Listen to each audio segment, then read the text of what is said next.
we'd like to welcome you, and then we'd like to also start by calling the meeting to order. First, I'll overview the fine schedule, which we'll bring up on the screen so you all can read along with me. I ask that you hold all your questions until the presentation is over. And then I will ask each of you separately and independently if you have specific questions that we can answer. After we've gone through every one, then we'll do a last call for questions. Okay, first, I would like to just make these statements so you can understand the purpose of these fines are an incentive for owners to promptly resolve any violations. They are not, let me move up here. They are not, the establishment of the fines are not to generate money. They're just to make people more aware that they need to promptly resolve their violations. The goal of the board is that we never have to send an actual fines letter, because once you get the warning, you'll take care of it. And the overall result would be we protect our investment in our homes and improve value for the neighborhood. So I wanted to address that because, of course, someone's going to say, oh, another money-making project. It is not. It is not. We have the ability by the Indiana State Legislature now to actually initiate fines, and we're doing that, again, as an incentive to help us all keep our neighborhood in pristine condition. So let's move on here. Okay, here you can see the Meadowlark violation fine schedule and the Indiana state laws and the code that covers this. So as of July 1st, Indiana HOAs may charge fines for violations.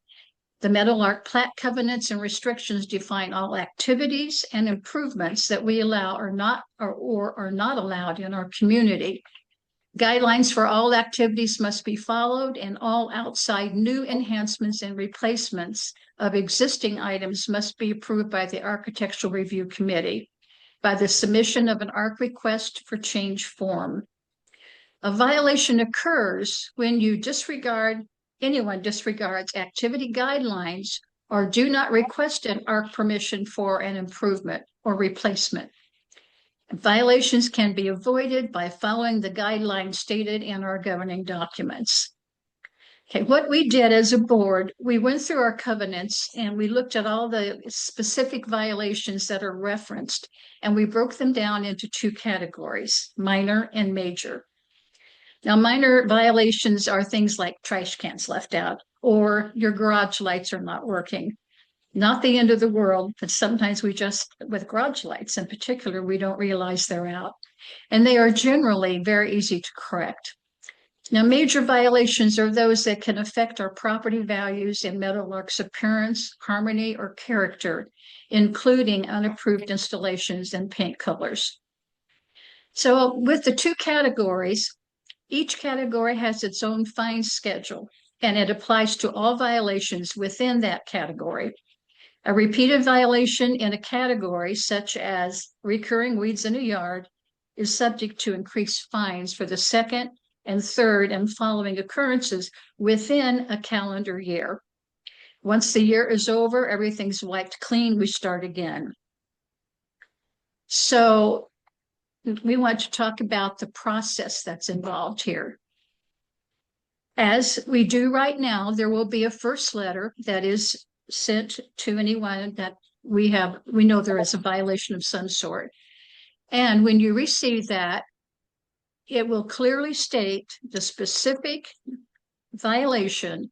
It will also include wording from our covenants and our governing documents that covers that particular violation. And it will tell you that you have 20 days to resolve. And you also, if you have questions or can't resolve it in 20 days, to call KMC right away. Now, they may add some more to it. These letters are being updated right now, but that's basically what you will get. In the second letter, if after the first 20 days, the violation has not been taken care of and no one has contacted KMC to discuss it, then a second letter will be sent out. And that is when a small fine will be assessed. Now you have 10 days to resolve. So we're talking really 30 days from start to finish to get something minor taken care of. Now, if a third letter has to be sent because the first letter warning was ignored, the second letter with the fine was ignored, nothing has been accomplished, then a higher fine is charged. And that fine is charged daily until the violation is resolved or the fine reaches the cap. The cap is the maximum amount that can be charged for a specific violation. Now, what happens when the cap is reached? See, we're talking worst case scenario here too, that nothing has been done and no contact has been made with KMC to explain why. So if the cap is reached and is still unresolved and no contact, the violation is turned over to the attorney for resolution of the violation and payments of all fines and costs. And the attorney specifically wanted us to add this phrase that all fines become special assessments on the land and the owners. Now, that process, as I said, is worst case scenario because people out here do not ignore when they receive a warning and they have an issue. They should and they do get to KMC to talk about it. We just state to you that to help you to avoid violations, read your plat covenants and restrictions. And there, if you cannot handle it within the time frame, contact KMC. Brianna Strickland, and we have her numbers, and KMC's numbers are in the front of your directory. They're on our website. They're all over the place. But if you have an issue with not knowing what the number is, just send me an email and I'll make sure I get that to you.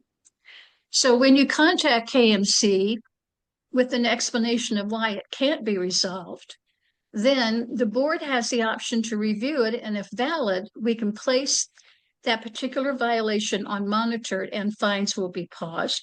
We'll work with you every way we can to reach a satisfactory resolution.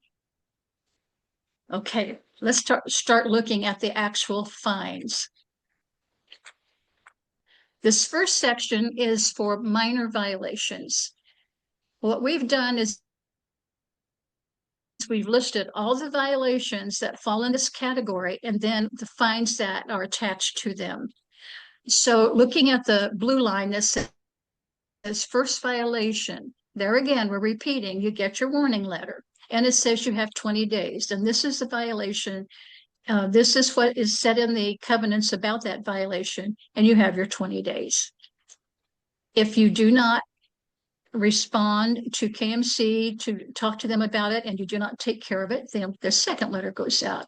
And the fine that will be assessed with that letter is $15 for the first violation. Now, if everything continues and nothing is done and there's no resolution, no contact with KMC, the third letter is sent out. And at that point, that fee increases. And it's $30 from the date on that third letter until the particular violation is either resolved or reaches the cap of $500. So let's give an example on a second repeated violation. That nuisance of weeds in our flower beds. The darn things just keep growing on us here. So say you get a violation letter for weeds in your flower beds and it's a warning and you say, okay, but you let 20 days go by and second letter comes and you're fined $15. Well, the second time you'll be fined $25. And the third letter raises to 40, but the cap is still 500. Now, if there is a third or additional repeated violation, 2 or 3 weeks later, more weeds in the flower beds, another warning letter comes out. If the second letter has to be sent, this time it's increased to 35, and your daily fee or daily fine on the third letter until it reaches the cap is $50. The cap is still the same. So what we've listed here are minor things like algae on the house, animals off leash, that means dogs and cats, fishing and pond restrictions. And what I mean is all of these are acceptable activities and improvements as long as you follow the conditions and you have approval from the art committee. So these are things we're stating that you have not done or someone has not done. And so there is going to be a violation that you will be cited with. So fishing and pond restrictions, flagpoles, installation of flagpoles or fountains, garage door screens that are improperly installed, garage lights, again, the bulbs are out or the sensors defective, grass and weeds in flower beds, yard, driveway, in the rocks between the paired patios. Holiday lights and decorations that are left up way past the holiday. Items that stacked in the yard or stored next to the home that should not be there. Mailbox, incorrect numbers. Mailbox needs to be repaired, replaced, or the post painted. Nuisance, noxious and offensive activity such as animal disturbance, excessive barking, noise like loud music, and odors. Parking over sidewalk or parking and blocking mailboxes. Signs in the yard that are left up. Trash cans left in view. Windows and screens to be repaired or replaced. Okay, let's move on to major. We have followed the same process here, but you can see that the first violation warning on the second letter fine is $30, and the third letter fine is $60 with the cap of $1,000. A repeated second violation, those fees increase to $60, $90, but the cap is still $1,000. If there are third and additional violations, then the second letter fine is $90, and the third letter fine is $120 a day until it reaches the cap or it's resolved. And these are things like a problem with water, ditches, swales, drains, exterior changes such as a new patio was put in, or pergola, or pavers, or porches, and all these things were done without approval. Fences, regular and invisible. The addition, home addition. Irrigation system. Kitchen in the garage, cooking in the garage. Landscaping, new or replacements. Bare spots in the lawn. Painting unapproved colors. Parking of RV, trailer, boat, commercial trucks over 3/4 ton. Patio dividers that don't meet the requirements. Permanent fire pit, permanent swimming pools, basketball courts, outside equipment. Pods or dumpsters, make a comment there. If there's a major project going on and a dumpster is needed or a pod is there for moving, just call and let us know. That's all you need to do is call and let us know. Private fences. This is a main thing. Trimming the fence line inside and out. Mowing inside. Animal refuse cleanup. Maintenance like paint, repair, replace. Prohibited animals, more than 3, total of dogs and cats combined. Feral cats, undomesticated animals. Retaining walls. Satellite dishes that are unused, they're to be removed, or if a second satellite dish is needed, you will need permission. Shutters and front door, paint are not the same color. That's a big issue. The shutters and the front door specifically must be painted the same color, and it must be one of the approved colors.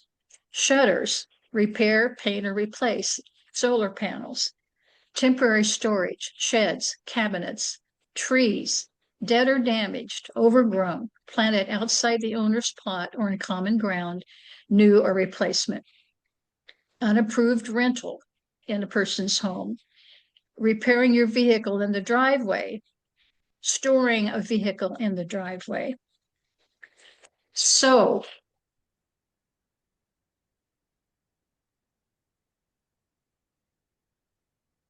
the key to this whole thing is, if you can't resolve a violation in the specified time, contact KMC. Your reason will be reviewed by the board, and if valid, the board may grant a time extension agreeable to all. Your violation will be put on monitored, and we will pause the fines. If the time extension is not met, the violation is changed back to open, and your fine schedule applies. So this concludes the violation fine schedule presentation. Once we pass this, which we will at the conclusion of this discussion, the board will pass this as a resolution or as a schedule.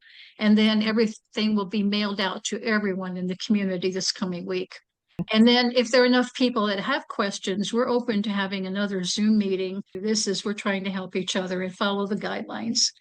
We thank you so much for, well, I will just say this personally, it's such a pleasure to know that you people care about your community, you care about your homes, and you care about each other enough to take time from a Sunday afternoon to spend it going over this. We appreciate you very much, and we thank you for being with us. And now you have the option of exiting this meeting, or if you wish to stay on while we go through our general session, that's fine too. Okay, so it's time for the board to vote. So I move that we accept the Meadowlark violation fine schedule as presented, effective immediately. Do I have a second? Okay, state your name. Jonathan Grazer, Vice Okay. President, second. Okay, John is seconding. Okay, Stick my name in. all right. Now, all in favor, please say aye. Aye. Aye. Carried. So this will then be sent to everyone in the community in the coming week to 10 days. So, and we also will publish it on the website.